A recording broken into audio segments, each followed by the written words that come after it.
For many of us, Clint Eastwood was never just another movie star. He was one of those faces that seemed to travel through life with us. First, he was the young cowboy we saw on television. Then he became the silent stranger in the Western dust. Later, he became Dirty Harry, the hard-eyed detective, with a line almost everyone remembered. And after that, he became something even rarer, an Oscar-winning director who kept creating long after most people would have stepped away. Today, we are not only looking at how Clint Eastwood changed over time, we are looking at how a young man from ordinary beginnings became one of the last living legends of old Hollywood, and why his journey still means so much to the people who grew up watching him.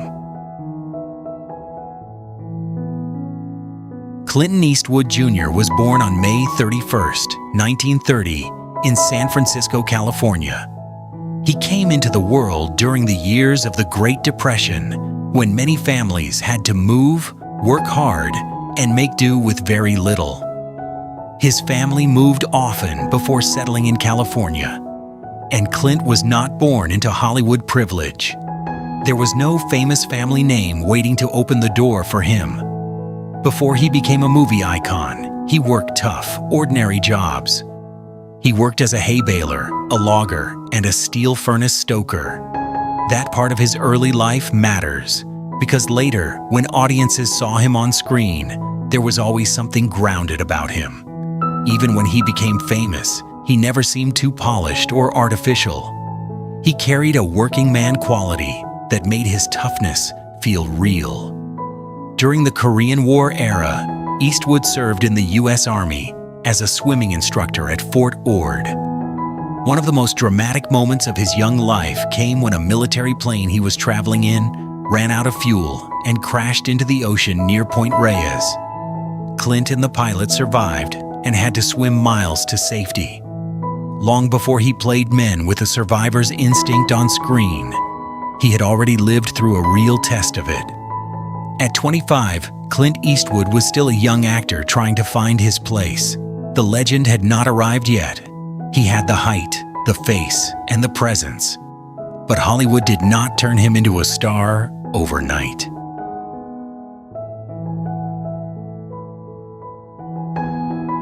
Then came Rawhide. For many American viewers, this was the first Clint Eastwood they truly knew. As Rowdy Yates, he became part of the television Western era, when families gathered around the TV and familiar faces became part of everyday life. This early Clint was young, lean, handsome, and full of promise. He did not yet carry the full weight of the myth he would later become, but the early signs were already there. He had a way of staying still that made you keep watching. He did not push too hard. He did not overplay the moment. He trusted silence before silence became one of his signatures. For many fans, the Rawhide years feel like a doorway into another time. It was an era when television westerns filled the living room, when heroes rode across open country, and when a young actor could become familiar before he became legendary. Before we move into the era that made him a worldwide icon, I'd love to hear from you. When did you first discover Clint Eastwood? Was it Rawhide, the Westerns, Dirty Harry, or one of his later films as a director? Share that memory in the comments, because for many of us, the first Clint Eastwood movie we remember is also tied to a time in our own lives. By his mid-30s, Clint Eastwood made the decision that changed everything. He stepped away from the cleaner image of the American television cowboy and entered the rough, sunburned world of Sergio Leone's spaghetti westerns. This was where he became known around the world as the man with no name. For those who saw those films when they were younger, the image still comes back clearly. Clint stood in dry western landscapes wearing that worn poncho, with a cigar at the corner of his mouth, and his eyes narrowed as if he had already measured the danger in front of him. It was not just a costume, it became one of the most recognizable images in movie history. A fistful of dollars for a few dollars more, and the good, the bad, and the ugly did more than make Clint Eastwood famous. They turned him into a global screen icon. What made this era so powerful was the tension he created without doing very much. He could stand still and make a scene feel dangerous. He could say very little and still make the audience imagine everything he was not saying. A lot of actors make toughness out loud. Clint Eastwood made it quiet. Maybe that is why people never forgot him. His silence left space for the audience to feel the danger, the loneliness, and the mystery. By the time he reached 40, Clint Eastwood had become more than a handsome actor. He had become a cinematic image, a symbol of restraint, a symbol of independence, a symbol of the Western hero who did not need to explain himself. The young face from Rawhide was changing. The lines were beginning to settle in, but instead of weakening the image, time made him look even more believable. The man was aging, and the myth was growing. Then came the role that pushed the Eastwood image into a different kind of American memory.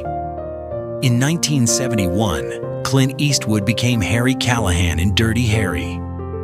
The dusty Western world was replaced by San Francisco streets, and the cowboy became a hard-edged detective in a world that felt darker, louder, and more uncertain. For many viewers, Harry Callahan became the Clint Eastwood they remember most vividly. The narrowed eyes, the blunt delivery, the sense that he had no patience for nonsense, and of course, the line that followed him for the rest of his life. "Do I feel lucky?" That line became bigger than the movie. People repeated it, parodied it, remembered it, and connected it forever with Clint Eastwood's screen power.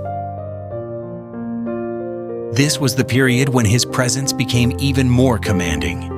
He no longer looked like the young cowboy trying to prove himself. He looked like a man who had already seen too much and had no intention of backing down.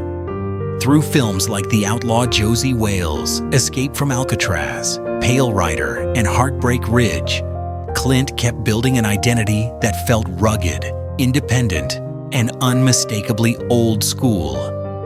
But what makes this stage important is not only the toughness.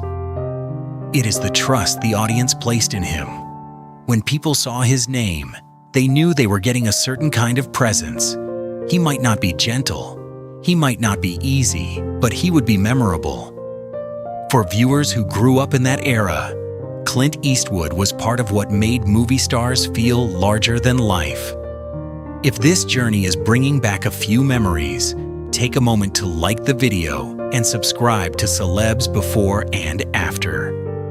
And tell us in the comments which Clint Eastwood character still stays with you the most. Rowdy Yates, the man with no name, Dirty Harry, or one of the older men he played later in life.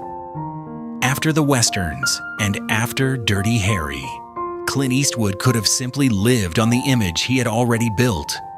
Many stars do that. They find the version of themselves the public loves, and they spend the rest of their career trying not to lose it. Clint chose something more difficult. He became a director of real weight. In 1992, Unforgiven changed the way many people saw him. It was still connected to the Western world, but it was not a young man's Western anymore. It carried regret, violence, consequence, and the feeling of a man looking back at the myths he once helped create. With Unforgiven, Clint won Academy Awards for Best Picture and Best Director. Years later, he would win those same major honors again with $1 Million Baby. That kind of second act is rare. He did not just survive old Hollywood, he reinvented himself inside it. Films like The Bridges of Madison County, Mystic River, $1 Million Baby, Gran Torino, and American Sniper showed that Clint Eastwood had become more than a screen icon. He had become a storyteller, interested in memory, regret, duty, love, violence, and the quiet cost of a long life. For many older viewers, this part of his career may feel especially meaningful. We watched him age, but we also watched him deepen. He did not pretend time had not passed. He let time become part of the work. In Gran Torino especially, there was something powerful about seeing the older Clint Eastwood face the old Eastwood image. The toughness was still there, but now it carried loneliness, stubbornness, humor, and humanity. This was not a man trying to look young. This was a man letting age tell the truth. At 95, Clint Eastwood is one of the last living links to a Hollywood that feels almost impossible to recreate now. He no longer looks like the young man from Rawhide. He no longer looks like the stranger in the poncho or the detective walking through San Francisco with that hard, unforgettable stare. But when people see him now, many still recognize the same inner shape, the discipline, the calm, the refusal to become someone else. His film Juror Number 2 was released in late 2024, and the material you provided describes him as still creatively active into 2026. That is extraordinary, but it also fits the story of his life. Clint Eastwood has long been known for a disciplined lifestyle, including exercise, careful eating, golf, and years of meditation. After the death of his father from a heart attack at 64, he became even more serious about protecting his health and longevity. This does not make him perfect. No legend is perfect, and no human life is simple. But it does make his journey feel real. He reminds us that growing older is not only about what time takes away, it can also be about what time reveals.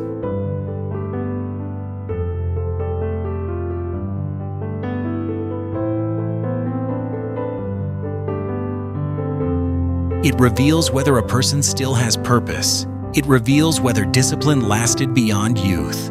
It reveals whether someone kept showing up when it would have been easier to disappear.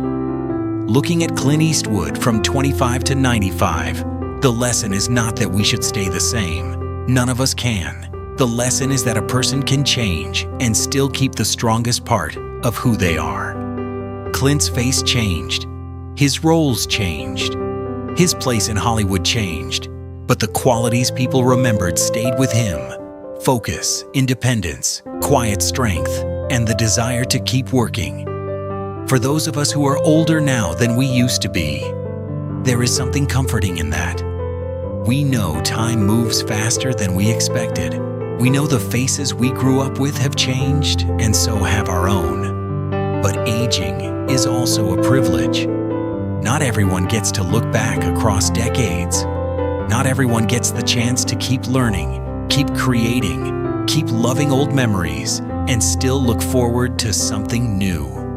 Clint Eastwood's journey reminds us that the later years can still have purpose. They can still have dignity. They can still hold work, memory, gratitude, and a reason to keep going. Maybe that is what makes his story feel bigger than Hollywood. It tells us that we do not have to remain young to remain meaningful. We do not have to be unchanged to still be ourselves.